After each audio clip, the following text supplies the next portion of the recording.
Hello, friends, and welcome back to VHS. I'm your host, Jesse, and today, yes, we're taking a look at a tier list. Haven't done a tier list on the channel in quite some time. But with the Odyssey now out for a little while, everyone's had a chance to see it or not see it, like it or hate it. Some people hate it. I liked it a lot. But now you're past the Odyssey and you might be thinking to yourself, well, there's a lot of other Christopher Nolan movies to catch up on, but where do I begin? Your old pal Jesse's here to help you out by giving you a little prioritization with a tier list.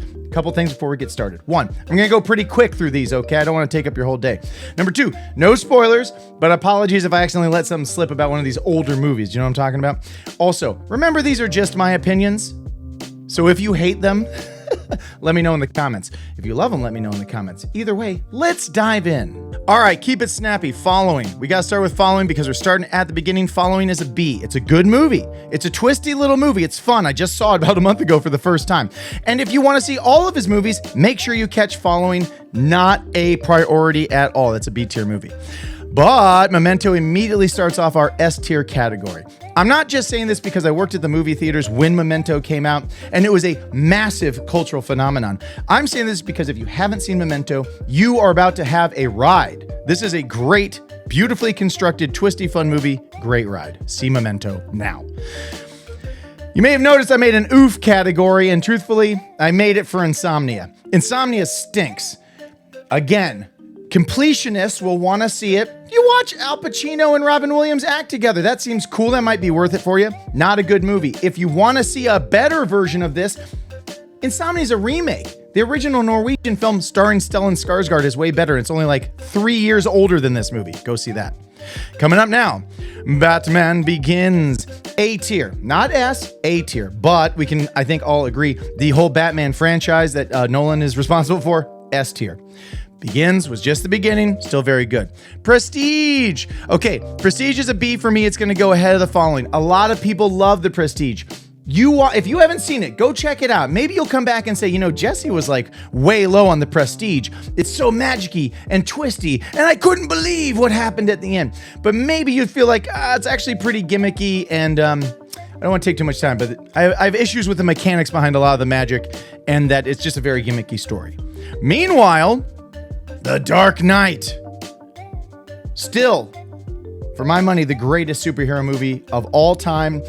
Heath Ledger's Joker performance is unassailable. We don't really need to say much more. S tier. I watched it twice in the theater on the same day. It's the only time I've ever done that. Inception. And we're going to Dark Knight up here just to be clear that that's ahead of Memento, if it'll let me. It won't let me, I don't care.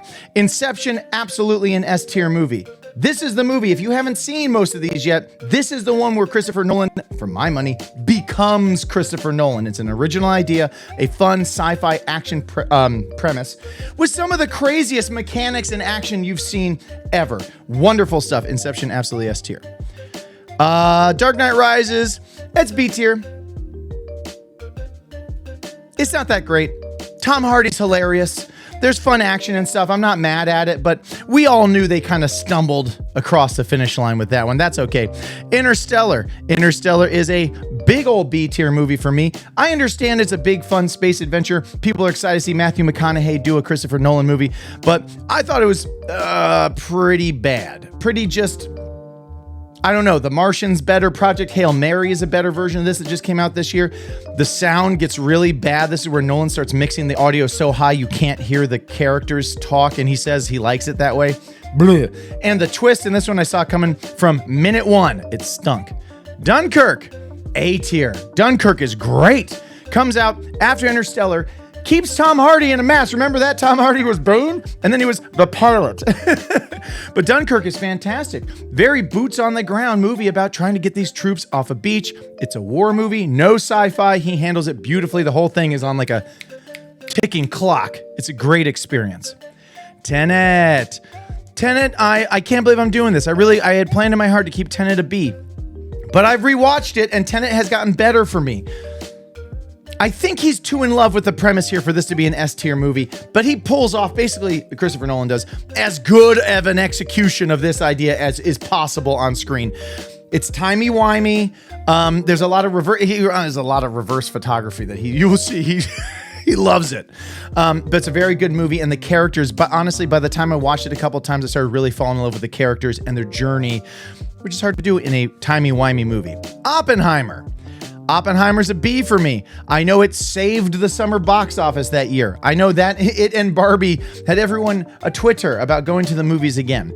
I would tell you, from my perspective, you could have made a much more interesting Oppenheimer movie. I think Nolan was obsessed with the imagery of the bomb and be able to film big bombs going off, and that's cool for you. You're a technical filmmaker. I understand you got to entertain yourself in the process of making these movies. But I found like the Robert Downey Jr. DC stuff to be sort of a very clunky device for telling the story, and it ultimately went nowhere. They could have leaned way harder into what a jerk Oppenheimer was in his personal life, and they didn't do it. Meanwhile, right up here, The Odyssey, we're going to end it right here. The Odyssey makes it into the A tier for me. I know a lot of people have this in the oof. I saw some responses to my review that were like, big oof, Jess, you missed it on this one. I don't really get it. This is as good of a version of a mythological adventure story as we're going to see from Hollywood. That's what Christopher Nolan does. He gets Hollywood money and support around big ideas that are fringy compared to the normal Hollywood fare. Just look at what he's got here. He's the only guy making movies like this, and he manages to pull off one of the greatest superhero trilogies that we have. What a combo. So I hope you enjoy this. Make sure to let me know in the comments if you go through some of these movies and you're hitting right there. You're like, Tenet did make it to my A tier. Let me know. If you've got problems with this list, I'm happy to hear about it too. I'll respond to you in the comments. Let's have a dialogue about it, okay?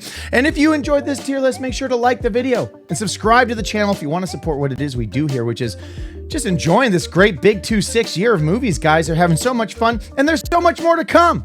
And we're going to be there because we live here, only on VHS. Thanks for watching, everyone. Oh, and please like and subscribe. Check out more of our videos. Leave a comment. Or don't. You do you.